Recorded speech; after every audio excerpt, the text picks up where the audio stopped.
All right, so today I've got another 3D printed airplane. This one is called the Stream, and it comes from Eclipson Aircraft.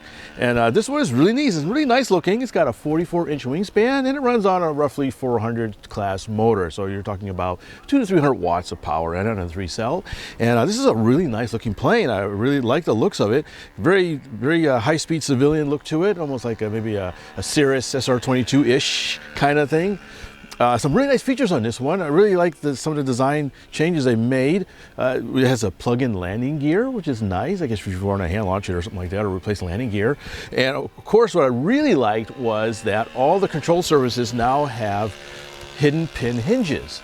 So you use a couple of small metal rods and just put everything together, and you've got these nice recessed control surfaces with recessed hinges. It's really nice looking. I think they did a fantastic design job on that. So I'm really looking forward to flying this.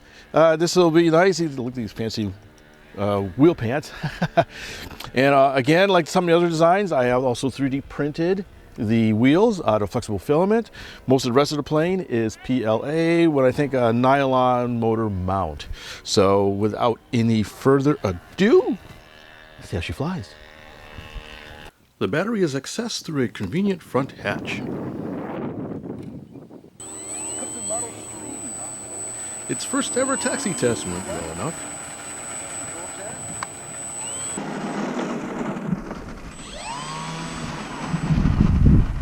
But the only runway had an almost direct crosswind. So I tried a cross-runway, crosswind takeoff.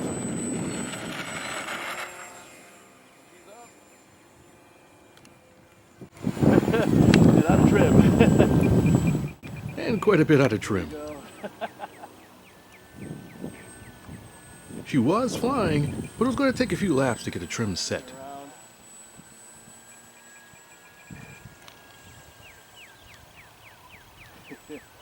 I'm pretty good, other than my trim is way off. Though I did notice that she was flying quite well with less than half throttle.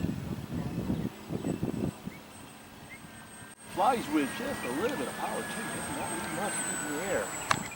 The 1400 kV motor with the 8.6 prop had plenty of reserve power.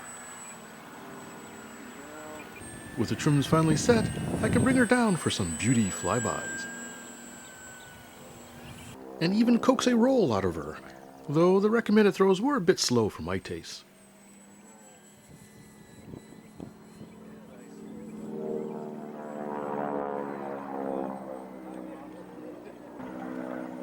Speaking of aerobatics, there was a full-scale Hollywood Zero nearby, trying to upstage my flying.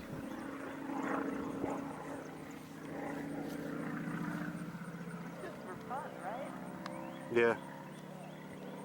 Back to my own flying, I decided to do a quick stall test, which showed a bit of right wing drop, but is a quick recovery.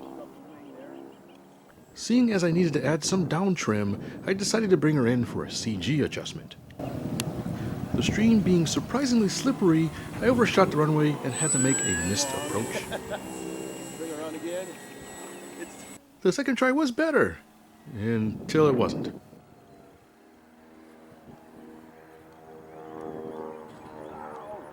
Well, that's not how to do it. Fortunately, it was a clean break.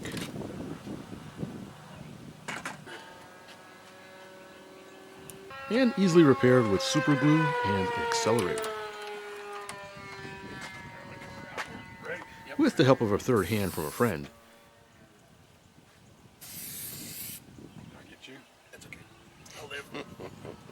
Ah, there. Good as new. Mostly. Fitz will be faster now. Also time to add in a bit of nose weight.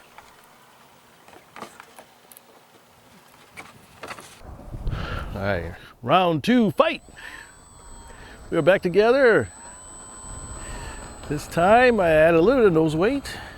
Glue the wing back on. That just sounds funny. And increase the aileron throws a little bit.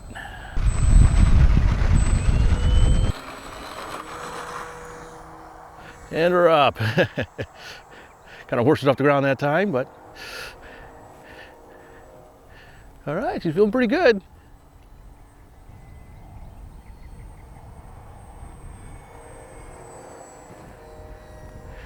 think the extra little weight settled it down a bit. Yeah, time to celebrate the repairs with a victory roll. Easy. Oh, right. Ring strength may be compromised. All right, she's doing pretty good. Let's bring her in low. Whee, yes. So with that duct tape wing and bubble gum, don't think we're going to do anything crazy like loops or rolls, unfortunately. But it seems like a nice, good, honest flying plane. Look at that, kind of comes around. Got plenty of power. I can cruise around 2/3 throttle easily. Let's try another stall test. Which was noticeably better. Yep, still drops that right wing a little bit. Ignore my previous comments, I did a loop anyways. Maybe the wing is stronger than before. In case you haven't noticed, I'm at a new field. My home field is closed. A local club has graciously allowed our club members to use their field, and I'm a little unfamiliar with some of the approaches, so I'm going to come around a little longer this time, so we can settle her in. Will she survive to see another flight? Ooh. Ah! I was trying to keep it on the runway. Oh, terrible. Hey, the wing stayed on this time, no? Yes, the wing survived. Though not so much the landing gear. Not to be deterred, I wanted one last try. All right.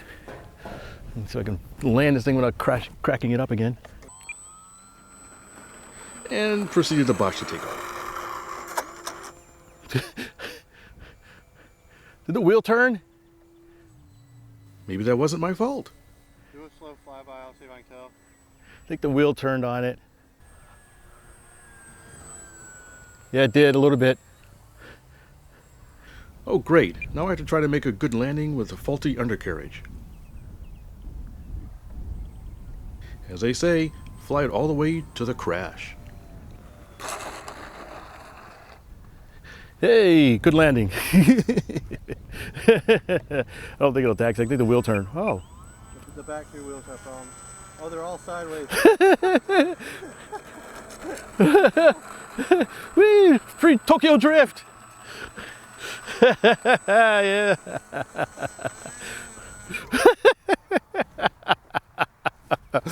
And that's not how you do it. Well, kind of how you do it. Finally got a good landing. So I'd like to apologize for my less than elegant flying this time around. Flying at a new field with unfamiliar landmarks and a direct crosswind was not optimal to say the least. Or I just I'm out of practice. Yeah, I think I'll call it the Corona cobwebs. Plus, after repairing the wing, I didn't want to stress it too much with aggressive aerobatics.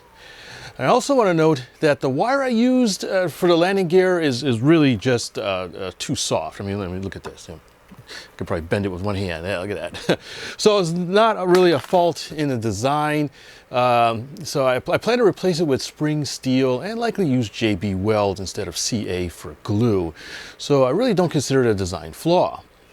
Eclipson continues to improve their designs with each new model, and I particularly like the new hinge design for the control surfaces. The recommended power setup is actually quite good. It's more than adequate, and you will need at least a 1,000 milliamp hour battery pack for it to balance. That said, the Eclipson Stream is quite nice of a plane and easy to fly.